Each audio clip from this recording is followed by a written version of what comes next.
అన్వేష్ గారు మారిపోయిండ్రు. చాలా మంచిగా మాట్లాడతారు. బూతులు లేకుండా అనుకున్నా. ఇప్పుడే ఒక వీడియో చూసిన. ఆయనది కర్ణాటక మాజీ ఎమ్మెల్యే రమేష్ కుమార్ అని.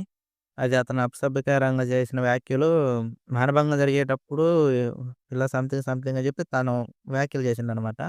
అది జరిగింది నిజమే. కానీ అది ఇప్పుడు గాదు. ఆయన చేసిన వ్యాఖ్యలు 2021లో ఆయన మాజీ ఎమ్మెల్యే గూడా కాదు కర్ణాటక కాదు. ఆయన స్పీకరు రమేష్ కుమార్ అనేటాయన ఒక స్పీకరు గతంలో 2021లో అతను బహిరంగంగా వచ్చి క్షమాపణలు చెప్పిండు. కానీ అది నేను కరెక్ట్‌గానే అంటలేను.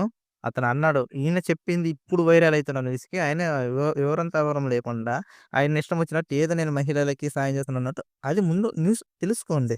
ఎందుకంటే అది ఇప్పుడు జరిగిందయితే కాదు. గతంలో పాత వీడియోని మళ్ళీ వైరల్ అయితుంది. ఆయన మళ్ళీ నేను మారిపోయాను అనుకున్నా గాని మళ్ళీ పాత న్యూస్‌ని తెచ్చి జనాల్లో సానుభూతి కోసం అన్వేష్ గారు ఇలా చేస్తారని నేను అనుకోలేదు. అది పాత వీడియోనే. ఆయన ఎమ్మెల్యే కాంగ్రెస్ ఎమ్మెల్యే కాదు. అతను ఒక స్పీకరు. 2021లో జరిగిన సంఘటన ఇది.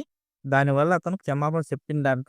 నాకు కూడా అంత క్లారిటీ లేదు. కాకపోతే చూసినెమ్మటే నేను చెప్తున్నా. కాకపోతే అదైతే ఇప్పుడు న్యూస్ కాదు. 2021లో జరిగింది. నేను కూడా అప్పుడు ఇన్నా. మళ్ళీ చెప్తున్నా. అది ఒక పాత న్యూస్ మాత్రమే. ఎవరన్నా సరే దాని గురించి పోరాడాలనుకుంటే పోరాడవచ్చు. ఎందుకంటే ఎవరిని మనం జడ్జ్ చేయడానికి లేదు. అది మళ్ళీ రీసెంట్‌గా వైరల్ అయితున్న న్యూస్ మాత్రమే. దీనివల్ల ఏందంటే ఇప్పుడే జరిగిందని ఎవరు అపోహపడకండి.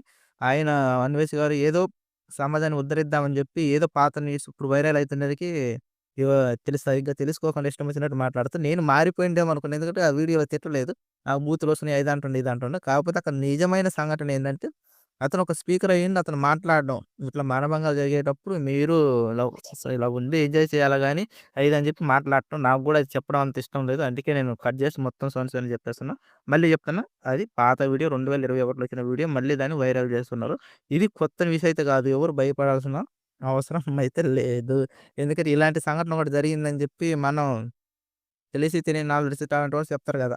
ఏదో అరకొర నాలెడ్జ్‌తోటి మనం గూడా ఎందుకంటే నేను చెప్తున్నా అలాంటి వాళ్ళని గుడ్డిగా నమ్మేటోళ్ళు వాళ్ళు చెప్పే న్యూస్‌ని ఒకటికి 2 సార్లు అది నిజమా? కాదా? ఇప్పుడున్న ఏఐ జనరేషన్‌లో ప్రతి ఒక్కళ్ళు చాట్ జీపీటీ మనకి జెమినీ ఫ్రీ గదా!